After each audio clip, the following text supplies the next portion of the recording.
अस्सलामुअलैकुम, मैं हूं इरफान समूर। दोस्तों, आज पाकिस्तान की सबसे बड़ी अदालत से इमरान खान के हक में बड़ा फैसला आया है। आज सबसे बड़ी अदालत ने इमरान खान को सुरखरू करार दिया है और जिसके बाद पाकिस्तान तहरीक-ए-इंसाफ में एक नई रूह आ गई है। पाकिस्तान तहरीक-ए-इंसाफ सड़कों पर निकल आई है, जश्न का समा है। इस हवाले से तमाम तर सूरत हाल आपको बताऊंगा, साथ ही साथ आपको ये भी बताऊंगा कि नून लीग की अब उल्टी गिनती शुरू हो चुकी है, बाजी पलटने लगी है और मरियम सरकार का अब पक्का बंदोबस्त कर लिया गया है। पहला स्टेप जो है वो मरियम नवाज हुकूमत के खिलाफ उठाया जा चुका है। खबरें दोनों इंतहाई हैरानकुन और चौंका देने वाली हैं, जो आपको बताने जा रहा हूं। लेकिन उससे पहले नए आने वाले दोस्तों से गुजारिश है कि ये चैनल आपका अपना है।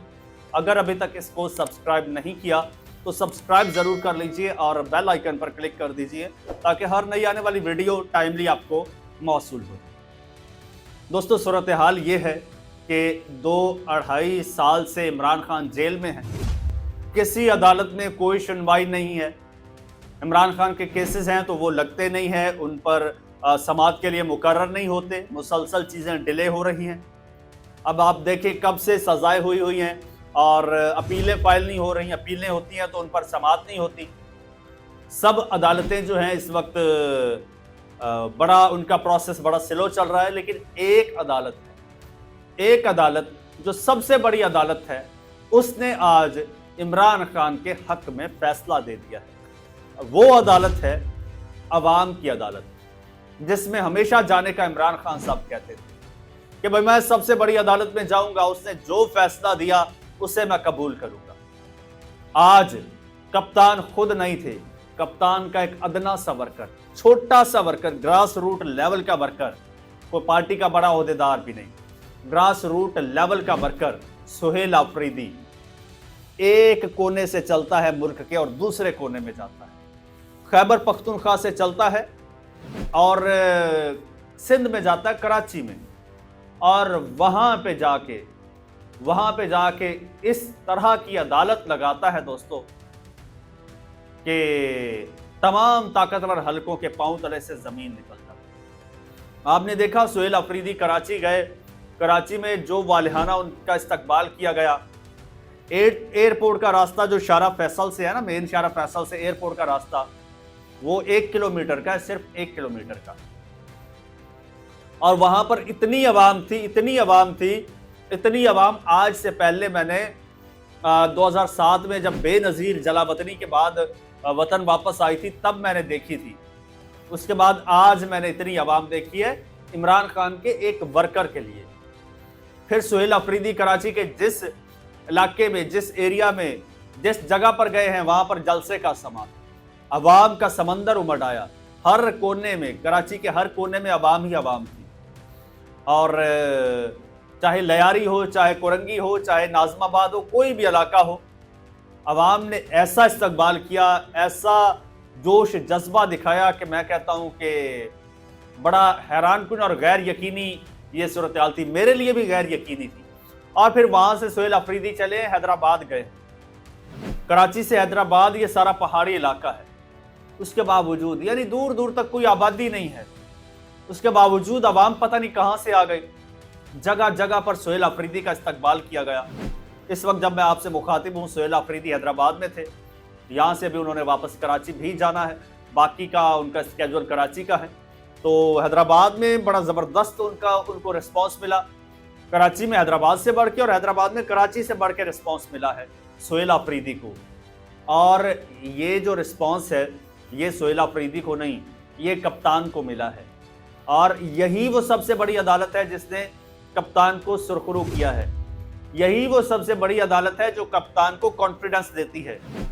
यही वो सबसे बड़ी अदालत है जिसकी सपोर्ट से कप्तान आज डट के खड़ा है, मुखालिफिन की आंखों में आंखें डाल के बात कर रहा है। अब ये सीन तो हुआ, और ये जो आने वाला 8 फरवरी है, 8 फरवरी के लिए ये दौरा फैसला कुन साबित हुआ है। इसने पाकिस्तान तहरीक-ए-इंसाफ में एक नई रूह फूंक दी है और इसमें बहुत बड़ा किरदार मरियम सरकार का है। अगर पंजाब में मरियम सरकार सोहेल अफरीदी के साथ इस तरह का रवैया ना अपनाती तो वो दौरा नॉर्मल होता और ये भी नॉर्मल ही होना था। पहले भी लोग जाते हैं, बहुत सारे लोग जाते हैं, पीटीआई के लोग कराची में जाते हैं, कोई अता पता नहीं होता, कुछ भी नहीं होता, कोई ऐसा खास इस तरह का माहौल नहीं होता। शेर अफजल मरवत ने थोड़ा सा इस तरह का माहौल इलेक्शन से पहले बनाया था और उससे कहीं ज्यादा जो है ना वो अब सोहेल अफरीदी ने बनाया है। और ये सारा जो माहौल है दोस्तों, ये इसने मुक्तदरा को सोचने पर मजबूर कर दिया है। अब यहां पर 2-3 थ्योरीज चल रही हैं जी, एक एक करके सब मैं आपके साथ शेयर कर देता हूं, फिर एंड पे बताऊंगा कि मरियम सरकार का जो है वो अब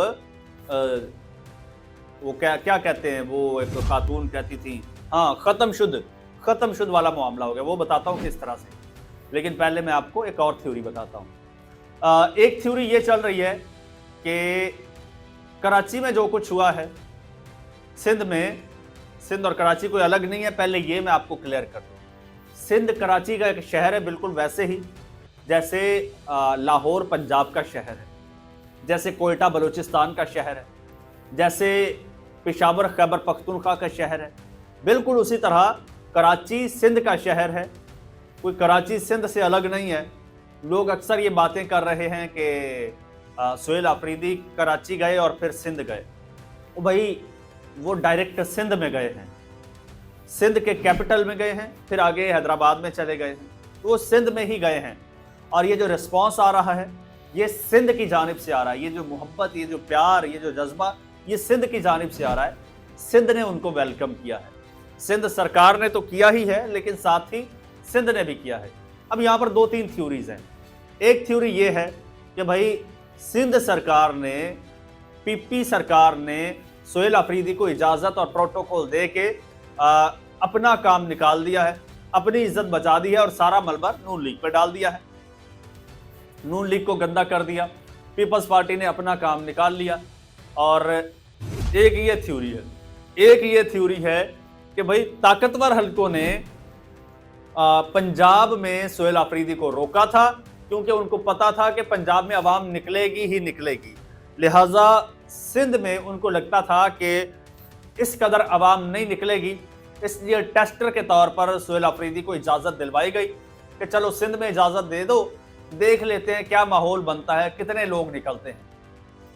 और फिर जो लोग निकले हैं तो उसने जनाब उनके वो टेस्टर वेस्टर उड़ा के रख दिए हैं, सारे फ्यूज़ हो गए हैं। तो ये टेस्टर एक लगाया गया, ये एक थ्योरी है।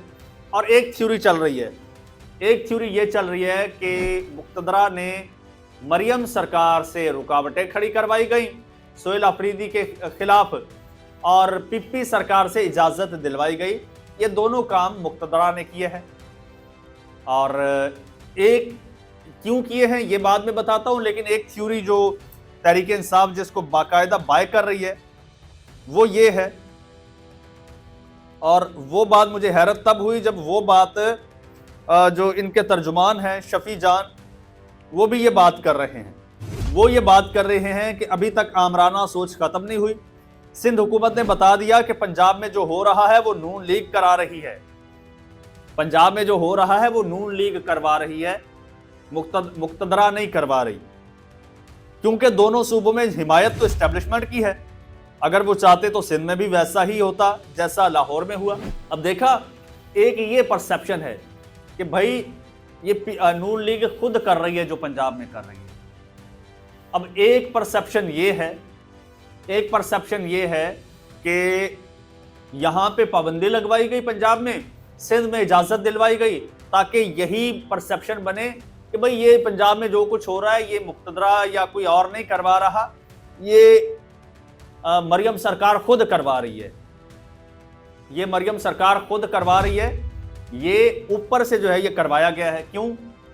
ताकि जो हमारे ऊपर इल्ज़ाम आ रहा है इतने अरसे से कि सब कुछ पंजाब में ये ताकतवर हल्के करवा रहे हैं, हमारे वाला इल्ज़ाम मरियम सरकार पे चला जाए, क्योंकि वैसे ही मरियम सरकार से वो लोग तंग हैं, क्योंकि मरियम सरकार उनके लिए बोझ बनती जा रही है। तो मरियम सरकार को बेसिकली जो है उन पर ये सारा मलबा डाला गया है कि अब मरियम सरकार भुगते। लेकिन और वो क्यों?